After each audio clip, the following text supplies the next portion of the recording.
अस्सलाम वालेकुम नाज़रीन, मैं हूं अदील हैदर। और नाज़रीन, पाकिस्तान में बहुत सारे लोग जो है रिमिटेंस मंगवाते हैं। कुछ रिमिटेंस जो है होम रिमिटेंस आती है और कुछ रिमिटेंसेस यहाँ पर जो बिजनेसमैन के लिए भी आती है, बिजनेस करने के लिए या बिजनेस को एक्सपेंड करने के लिए या बिजनेस शुरू करने के लिए।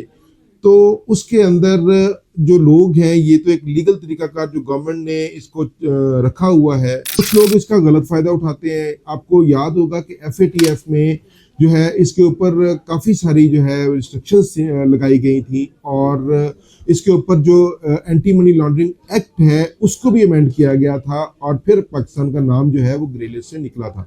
बहरहाल इसके ऊपर जो है वो टाइम बाय टाइम जो है वो सख्ती भी होती है, नए लॉज भी बनते हैं और इसके नए रेगुलेशंस भी बनती हैं, जिसका मकसद ये होता है कि तमाम जो इसके अंदर जो इलीगैलिटीज़ हैं या इरेगुलरिटीज़ जो हैं उनको ख़त्म किया जाए।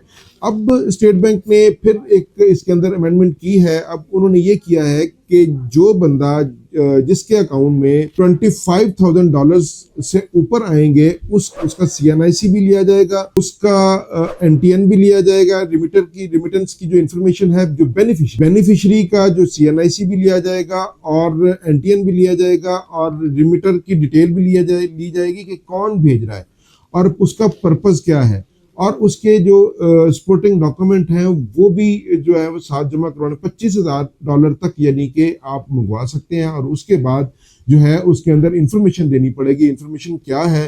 वो CNIC है, जो बंदा जो बेनिफिशियरी है जिसके अकाउंट में पैसे आ रहे हैं $25,000 के बाद या $25,000 से ज़्यादा आ रहे हैं, उसका CNIC भी चाहिए होगा, उसका NTN भी चाहिए होगा, उसका रिमिटर का नेम भी चाहिए होगा, जो बाहर बंदा भिजवा रहा है, जो पैसे भिजवा रहा है उसकी डिटेल्स चाहिए होगी। उसका रिलेशनशिप जो है वो डिटेल्स के अंदर ही आ जाता है कि वो क्या काम करता है, उसका आपके साथ क्या रिलेशनशिप है और उसका पर्पस क्या है।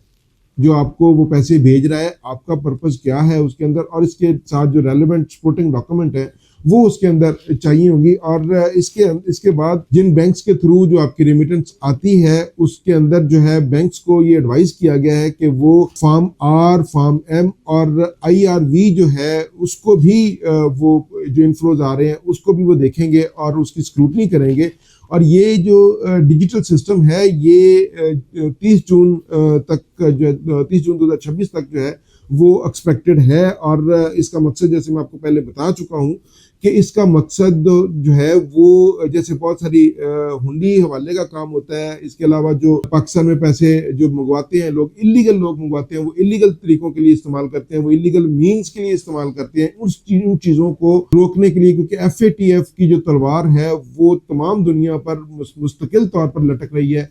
और अगर कोई बंदा जो है, अगर कोई मुल्क जो है वो कोई इसके अंदर कोई गैर कानूनी काम मुलव्वस पाया जाता है, वो मुल्क तो नहीं मुलव्वस पाया जाएगा, डेफिनेटली उसके अंदर जो लोग रह रहे होंगे वो मुलव्वस पाए जाते हैं। तो इससे उस मुल्क की जो रेपो है या उस मुल्क का जो उसका ग्राफ है वो नीचे जाता है, उसकी रेपो खत्म होती है और जो ग्रे लिस्ट है FATF की तरफ से वो ग्रे लिस्ट में डाल दिया जाता है उस मुल्क का। इसलिए इन तमाम चीज़ों को कर्ब करने के लिए, खत्म करने के लिए, लीगैलिटीज़ को ख़त्म करने के लिए, इरेगुलरिटीज़ को ख़त्म करने के लिए इसमें हुकूमतें और स्टेट बैंक्स जो हैं वो मुख्तलिफ रेगुलेशंस जो हैं वो मनी लॉन्ड्रिंग को रोकने के लिए, इलीगल एक्टिविटीज़ को रोकने के लिए, हवाला हुंडी को रोकने के लिए, या जो और भी कोई जिस मकसद के लिए इस्तेमाल कर रहा है, अगर वो इलीगल है तो उस मकसद के लिए जो है वो इस्तेमाल उसको जो कर रहा है उसको रोकना उसका गवर्नमेंट का मकसद होता है।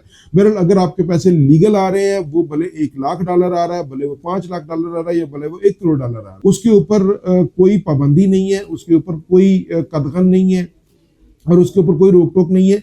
सिर्फ और सिर्फ आपको अपनी इंफॉर्मेशन देनी होगी, पर्पस बताना होगा, रिमिटर की जो है वो तमाम डिटेल्स इंफॉर्मेशन देनी होगी और जो उसके रेलेवेंट डॉक्यूमेंट हैं वो आपको जो है वो जमा करवाने होंगे। तो आप जितनी मर्जी जो है वो रिमिटेंस मंगवा सकते हैं। ये एक नई अपडेट थी। इसके हवाले से आगाह करना जो है वो इंफॉर्मेशन देना लोगों को वो ज़रूरी था, क्योंकि बहुत सारे लोग जो हैं उनकी रिमिटेंसेस आती हैं, कुछ की होम रिमिटेंस आती हैं, कुछ की बिजनेस रिमिटेंसेस आती हैं और कुछ जो लोग हैं वो अपने बिजनेस को स्टार्ट करने के लिए जो उनके वहाँ पर जो माँ, बाप या कोई भाई या कोई ऐसा रिश्तेदार जो सपोर्ट करना चाहता है और कोई प्रॉपर्टी परचेज करना चाहते हैं, जैसे ओवरसीज लोग हैं बहुत सारी प्रॉपर्टीज परचेज करते हैं पाकिस्तान में, तो वो जो है अपनी जो जितने भी रिमिटेंसेस हैं वो थ्रू बैंकिंग चैनल यहाँ पे भिजवाते हैं, और वो $25,000 से क्रॉस हो जाए तो उसके मुताबिक उसको जो है ये तमाम जो